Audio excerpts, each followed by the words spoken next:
Hello and welcome to Euphoria. Today I'm excited to tell you about the time I recently took some of my LEGO creations to exhibit at a LEGO show for the first time. In the last video I showed you all about getting ready to exhibit, so in this video I will share with you what actually happened at the show. So let's see how I got on with exhibiting for the first time.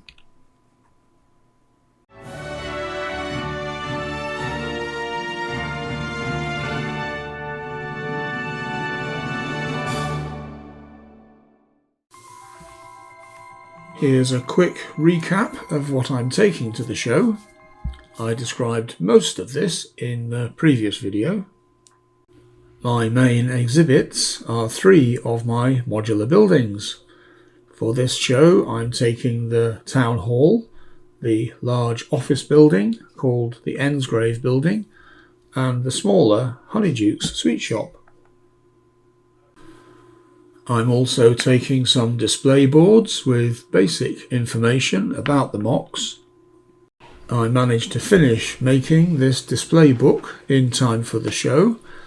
This has pictures of the interiors in case people have any questions or if it's too dark to see inside the buildings. I'm taking some contact cards in case people would like to follow up and find my YouTube channel or Instagram, and I've made this little holder for them. And finally I made a couple of spotter sheets if people would like to have a bit of fun spotting some of the details around and inside the buildings. I'm also taking some paper and a pen to make note of questions I get asked or take people's contact details. Directions to the venue, very important. A script or shot list of things I want to video while I'm there, if I have time. And of course my phone and camera. The LEGO show is taking place here at the Brickworks Museum in Swanwick near Southampton. I'm here at the invitation of the Brick People, who put out a call recently for exhibitors to show their LEGO here at the museum. The Brickworks here was founded in 1897. Clay for the bricks was dug out locally and bricks were made here until 1974. Eventually the site was converted to a museum which opened in 2015. The whole process of making bricks is explained with most of the original equipment, including some impressive Victorian machinery, static steam engines, brick drying spaces and kilns, with lots of information about how bricks are made and the people who made them here. So, if you're interested in industrial history, or local history, or social history, or just interested in bricks, I mean the real kind, this could be worth a visit for you.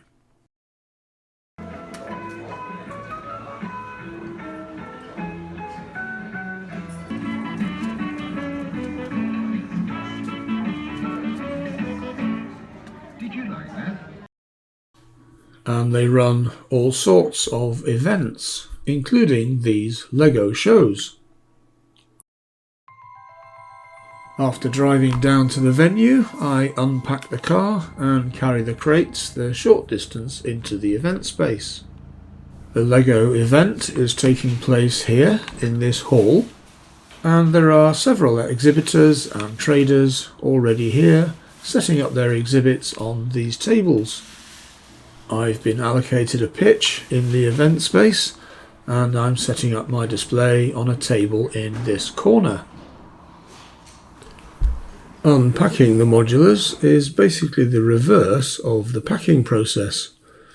The cardboard trays let me remove the modules safely, and the bubble wrap seems to have protected them from any damage.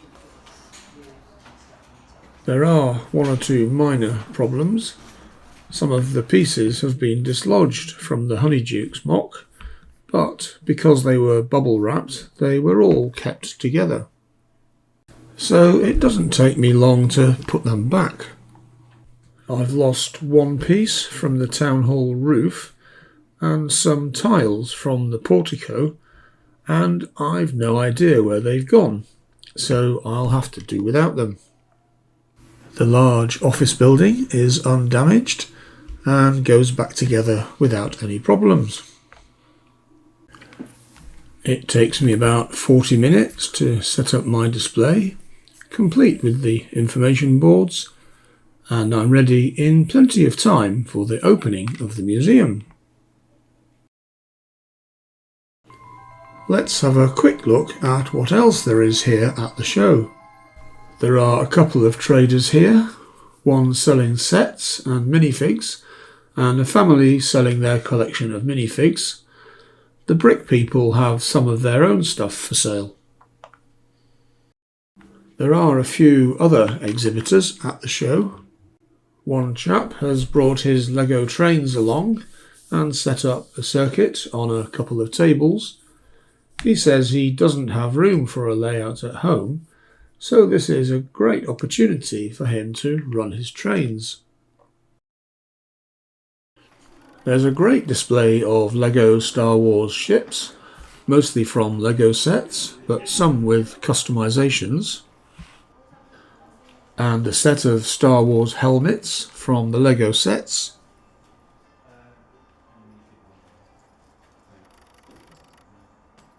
There's a very impressive Lego Star Destroyer mock with 15,000 pieces.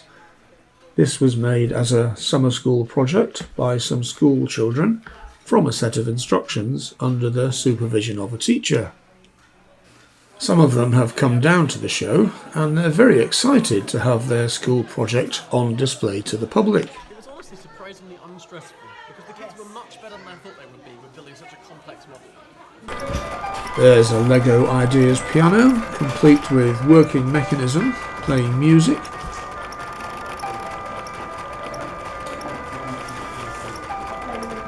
And a chap demonstrating how he teaches kids to build and program robots and other mechanisms. And the organisers are also doing a commission build of the Daily Bugle set for a customer. There are loads of tables for the kids and adults to take part in brick activities, including free building with bricks, mosaic making with tiles, playing with Duplo, and other challenges.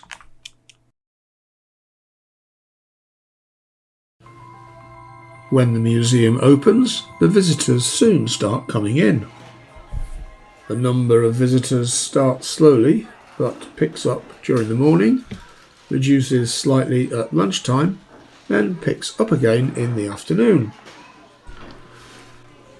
As expected, most of the visitors are families looking for a way to keep their kids entertained during the school holidays.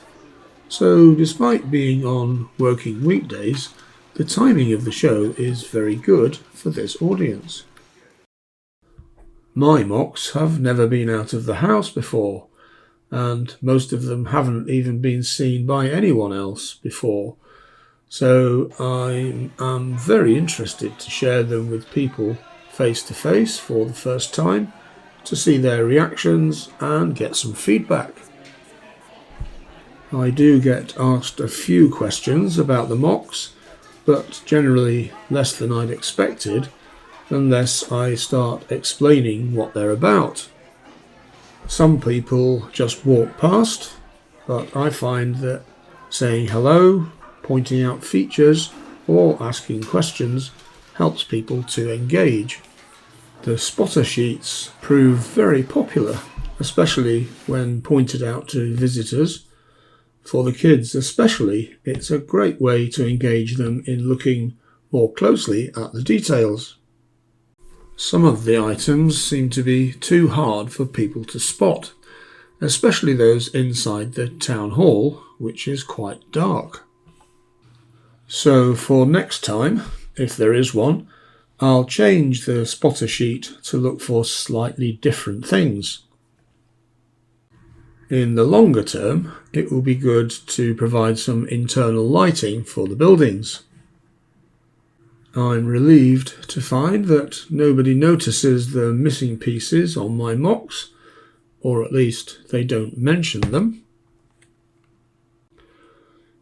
The show is an opportunity to promote the YouTube channel, but not many people are taking the contact cards, although I do give a few to the other exhibitors and a couple of AFOLs at the show.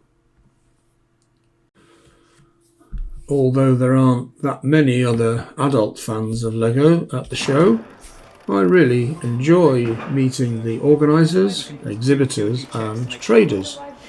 There's plenty of time to chat with them, and I do get enough free time to get a lunch and to have a quick look round some parts of the museum.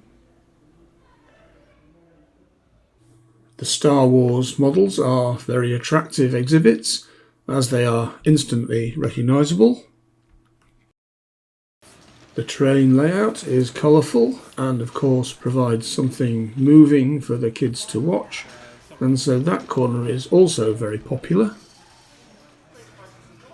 And the large Star Destroyer model is very impressive, and the teacher is happy to show off the different parts, including the rooms inside, and some younger visitors are given the chance to place minifigs in position inside the model. One of the two TIE fighters in the hangar bay.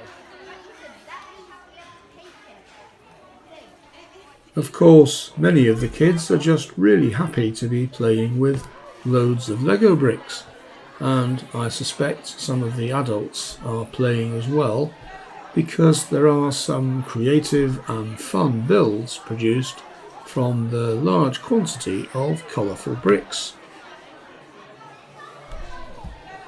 The traders seem to be happy with the volume and value of their sales over the 2 days.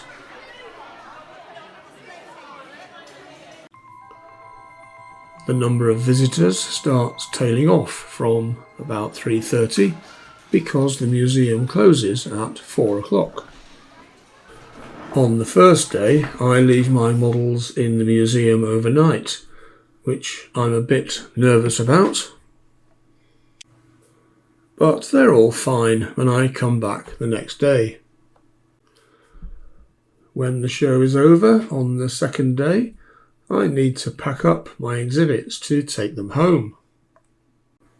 Packing up the MOCs follows the same process that I used originally at home to pack them ready for the show. That goes pretty well, although I forget the order in which they went into the crates originally, so it takes a bit of juggling to get everything back in. Then it all goes back into the car, I can say goodbye and head off home.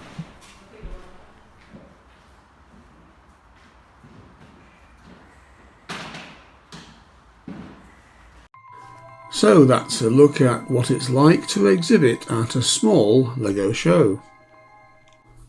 I may do another video to tell you my thoughts about how this worked out, and to answer any questions you may have about exhibiting at the show. So if you do have any questions about this show or what it's like to exhibit, please let me know in the comments below. Don't forget to hit the like button if you liked this video, hit the bell to be informed of any updates, look out for more videos, and subscribe to the channel if you'd like to see more about my projects, MOCs, and further developments in my LEGO city.